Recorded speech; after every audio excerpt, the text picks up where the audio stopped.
श्रीमद् भगवद गीता अध्याय 4 ज्ञान कर्म संन्यास योग। इसमें कुल 42 श्लोका हैं। कर्म और विकर्म का निरूपण। श्लोक नंबर 1। श्री भगवानुवाच इमं विवस्वते योगं प्रोक्तवान् हमव्ययम् विवस्वान् मन्वे प्राह मनुरिक्ष वाक्वे ब्रवीत। अर्थ, श्री भगवान ने कहा, मैंने इस अविनाशी योग विधा का उपदेश सृष्टि के आरंभ में विवस्वान सूर्य देव को दिया था। विवस्वान ने यह उपदेश अपने पुत्र मनुष्यों के जन्मदाता मनु को दिया और मनु ने यह उपदेश अपने पुत्र राजा इक्ष्वाकु को दिया। श्लोक नंबर 2।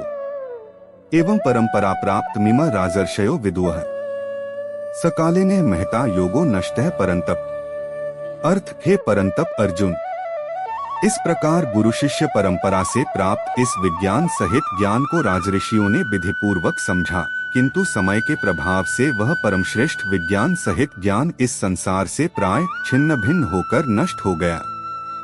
श्लोक नंबर 3। स एवाय मया तेद्य योगः प्रोक्तः पुरातनः भक्तोसी में सखा चेती रहस्य हेतुत्तमम्। अर्थ, आज मेरे द्वारा वही यह प्राचीन योग आत्मा का परमात्मा से मिलन का विज्ञान तुझसे कहा जा रहा है, क्योंकि तू मेरा भक्त और प्रिय मित्र भी है। तू ही इस उत्तम रहस्य को समझ सकता है। श्लोक नंबर 4।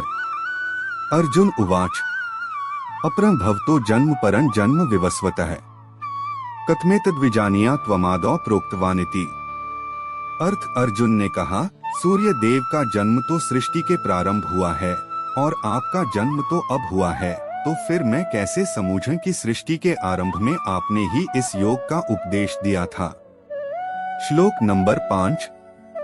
श्री भगवानुवाच बहूनि में व्यतीतानि जन्मानि तव चार्जुन तान्येह वेद सर्वाणि न त्वं वेत्थ परंतप। अर्थ, श्री भगवान ने कहा, हे परंतप अर्जुन, मेरे और तेरे अनेकों जन्म हो चुके हैं, मुझे तो वह सभी जन्म याद है, लेकिन तुझे कुछ भी याद नहीं है। श्लोक नंबर 6। अजोपि सन्नव्ययात्मा भूतानामीश्वरोपि सन् प्रकृतिं स्वामधिष्ठाय संभवाम्यात्ममाया। अर्थ, यद्यपि मैं अजन्मा और अविनाशी समस्त जीवात्माओं का परमेश्वर स्वामी होते हुए भी अपनी अपराप्रकृति महामाया को अधीन करके अपनी पराप्रकृति योग माया से प्रकट होता हूँ। श्लोक नंबर 7। यदा यदा हि धर्मस्य ग्लानिर्भवति भारत अभ्युत्थानमधर्मस्य तदात्मानं सृजाम्यहम्। अर्थ, हे भारत, जब भी और जहाँ भी धर्म की हानि होती है और अधर्म की वृद्धि होती है, तब मैं अपने स्वरूप को प्रकट करता हूँ। श्लोक नंबर 8। परित्राणाय साधूना विनाशाय च दुष्कृता धर्म संस्थापनार्थाय संभवामि युगे युगे। अर्थ, भक्तों का उद्धार करने के लिए, दुष्टों का संपूर्ण विनाश करने के लिए तथा धर्म की फिर से स्थापना करने के लिए मैं प्रत्येक युग में प्रकट होता हूँ। श्लोक नंबर 9। जन्म कर्म च मे दिव्यमेवं यो वेत्ति तत्वतः त्यक्त्वा देहं पुनर्जन्म नैति मामेति सोऽर्जुन। अर्थ, हे अर्जुन, मेरे जन्म और कर्म दिव्य अलौकिक हैं। इस प्रकार जो कोई वास्तविक स्वरूप से मुझे जानता है, वह शरीर को त्याग कर इस संसार में फिर से जन्म को प्राप्त नहीं होता है, बल्कि मुझे अर्थात मेरे सनातन धाम को प्राप्त होता है। श्लोक नंबर 10। वीतराग भय क्रोधा मन्मया मामुपाश्रिता है बहवो ज्ञानतपसा पूता मद्भाव मांगता है। अर्थ, आसक्ति, भय तथा क्रोध से सर्वथा मुक्त होकर अनन्य भाव शुद्ध भक्ति भाव से मेरी शरणागत होकर बहुत से मनुष्य मेरे इस ज्ञान से पवित्र होकर तप द्वारा मुझे अपने भाव से मेरे भाव को प्राप्त कर चुके हैं। श्लोक नंबर 11। ये यथा मा प्रपद्यन्ते तांस्तथैव भजाम्यहम् मम वर्तमानुवर्तन्ते मनुष्याः पार्थ सर्वशः। अर्थ, हे पृथापुत्र, जो मनुष्य जिस भाव से मेरी शरण ग्रहण करता है, मैं भी उसी भाव के अनुरूप उनको फल देता हूँ। प्रत्येक मनुष्य सभी प्रकार से मेरे ही पथ का अनुगम करते हैं।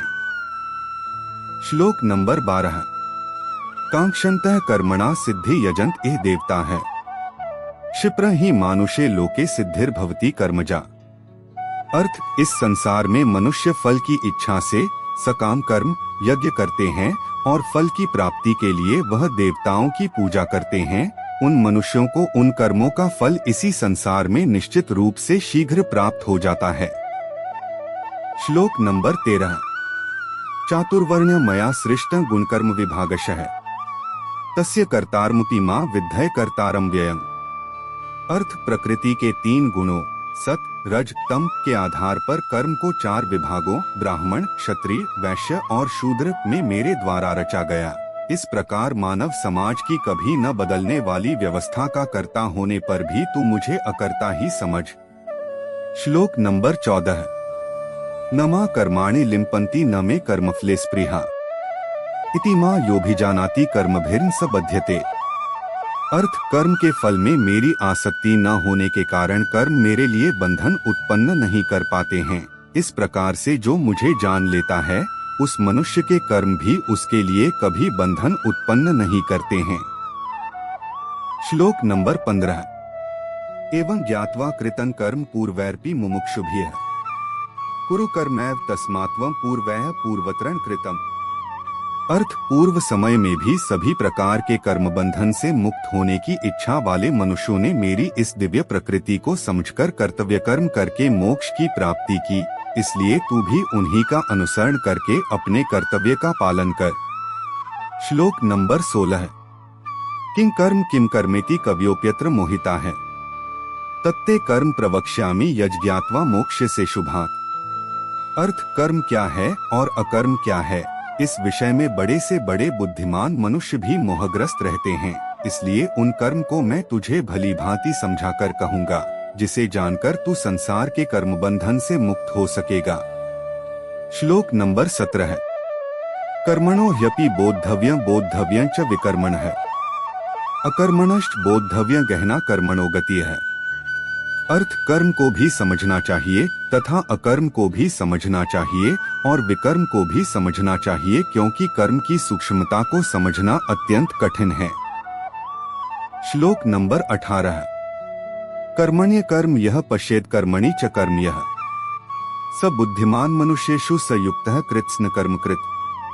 अर्थ, जो मनुष्य कर्म में अकर्म शरीर को कर्ता न समझकर आत्मा को कर्ता देखता है और जो मनुष्य अकर्म में कर्म आत्मा को कर्ता न समझकर प्रकृति को कर्ता देखता है वह मनुष्यों में बुद्धिमान है और वह मनुष्य समस्त कर्मों को करते हुए भी सांसारिक कर्मफलों से मुक्त रहता है।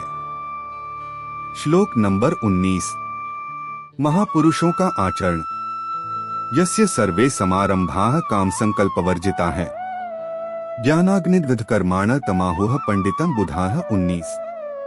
अर्थ, जिस मनुष्य के निश्चय किए हुए सभी कार्य बिना फल की इच्छा के पूरी लगन से संपन्न होते हैं तथा जिसके सभी कर्म ज्ञान रूपी अग्नि में भस्म हो गए हैं, बुद्धिमान लोग उस महापुरुष को पूर्ण ज्ञानी कहते हैं। श्लोक नंबर 20। त्यक्त्वा कर्मफलासंगं नित्य तृप्तो निराश्रयः कर्मण्यभिप्रवृत्तोपि नैव किंचित करोति सः। अर्थ, जो मनुष्य अपने सभी कर्मफलों की आसक्ति का त्याग करके सदैव संतुष्ट तथा स्वतंत्र रहकर कार्यों में पूर्ण व्यस्त होते हुए भी वह मनुष्य निश्चित रूप से कुछ भी नहीं करता है। श्लोक नंबर 21। निराशीर्यत् चित्तात्मा त्यक्त सर्वपरिग्रहः शारीरं केवलं कर्म कुर्वन्नाप्नोति किल्बिषम्। अर्थ, जिस मनुष्य ने सभी प्रकार के कर्मफलों की आसक्ति और सभी प्रकार की संपत्ति के स्वामित्व का त्याग कर दिया है, सा शुद्ध मन तथा स्थिर बुद्धि वाला केवल शरीर निर्वाह के लिए कर्म करता हुआ कभी पापरूपी फलों को प्राप्त नहीं होता है।